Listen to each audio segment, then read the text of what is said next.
Hello guys, I hope you will be fine. China जैसे कि आपको पता होगा कि बूमिंग इकोनॉमी है और वहाँ पे जो है वो इलेक्ट्रॉनिक कारें बहुत ज़्यादा मैन्युफैक्चर हो रही हैं। इसी तरह चाइना की टेक कंपनीज जो हैं वो पूरी दुनिया में बहुत ज़्यादा फेमस है और उन्होंने डिफरेंट कंपनीज के साथ कॉन्ट्रैक्ट करके वहाँ पे फैक्ट्री अपनी लगाना स्टार्ट कर दी हैं। चाइना में लेबर सस्ती होने की वजह से बहुत सारी टेक कंपनीज जो है उन्होंने अपने मैन्युफैक्चरिंग प्लांट चाइना में लगाए थे ताकि वहाँ पे मैन्युफैक्चरिंग हो सके। इससे चाइना की इकोनॉमी को बहुत ज़्यादा बूम मिला था। लेकिन दूसरी जानब इससे अमेरिका को बहुत ज़्यादा खतरा लाक हो गया है क्योंकि चाइना जो है वो जिस तरह से बूम कर रहा है, इससे अमेरिका को फ्यूचर में बहुत ज़्यादा खतरा होगा। इसलिए उन्होंने चाइना को कंट्रोल करने के लिए साउथ चाइना सी में बहुत सारी अपनी मिलिट्री बेसिस बनाना स्टार्ट कर दी हैं, जिसमें उन्होंने साउथ कोरिया और फिर ताइवान में अपनी मिलिट्री बेसिस बनानी है। ये दोनों कंट्री चाइना के बॉर्डर के बिल्कुल पास हैं और इससे चाइना जो है वो बहुत ज़्यादा थ्रेटन महसूस करता है।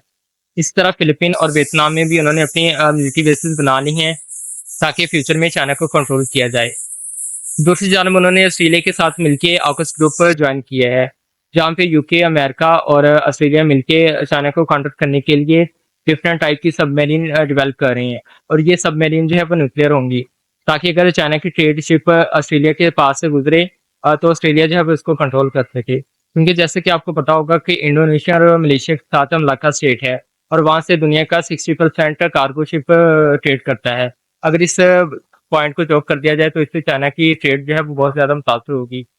इसलिए जो है वो ऑस्ट्रेलिया चाहता है कि चाइना को काउंटर करने के लिए मलक्का स्टेट के ऊपर अपनी मिलिट्री को तैनात करे ताकि चाइना की ट्रेड को इससे नुकसान पहुंचाया जा सके। अमेरिका जैसे कि आपको पता होगा कि जंगों को बहुत ज़्यादा सपोर्ट करता है और उनकी असला फैक्ट्रीज बहुत ज़्यादा इससे अर्न करती हैं, चाहे वो इराक की जंग हो, वियतनाम की जंग हो या फिर कोई भी और जंग हो। अभी यूक्रेन की जंग में अमेरिका ने 100 बिलियन यूएस डॉलर से भी ज़्यादा की मनी यूक्रेन को प्रोवाइड की है और इसमें जितना भी वेपन है वो अमेरिका से ही परचेज करके जा रहा है। इससे अमेरिकन कंपनीज को बहुत ज़्यादा फायदा हो रहा है।